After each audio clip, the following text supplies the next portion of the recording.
ఉద్యోగ రీత్యా బదిలీలు సాధారణమే అయినప్పటికీ విధులు నిర్వర్తించిన కాలంలో ప్రజల మన్ననలు పొందుతూ గుర్తింపు తెచ్చుకోవడం ప్రతి ఉద్యోగికి ఉండాల్సిన ప్రధాన లక్షణమని గజ్వేల్ మాజీ ఎమ్మెల్యే నర్సారెడ్డి అన్నారు.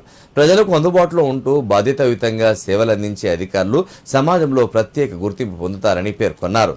ప్రభుత్వాలు మారినా రైతుల సంక్షేమమే ప్రధాన లక్ష్యంగా అధికారులు పనిచేయాలని ఆయన సూచించారు. సిద్దిపేట జిల్లా గజ్వేల్ వ్యవసాయ మార్కెట్ సెక్రటరీ జాన్ వెస్లీ బదిలీపై వెళ్తున్న సందర్భంగా మార్కెట్ కార్యాలయంలో వేడుకోలు సమావేశం నిర్వహించారు. ఈ కార్యక్రమానికి market committee chairman Vanteru Narender రెడ్డితో కలిసి మాజీ ఎమ్మెల్యే నర్సారెడ్డి హాజరయ్యారు. ఈ సందర్భంగా నర్సారెడ్డి మాట్లాడుతూ ప్రభుత్వాలు మారినా రైతుల సంక్షేమమే లక్ష్యంగా అధికారులు పనిచేయాలని సూచించారు.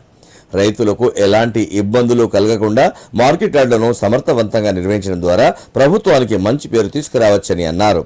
రైతులకు సేవలు అందించడంలో అధికారుల పాత్ర అత్యంత కీలకమని ఆయన పేర్కొన్నారు.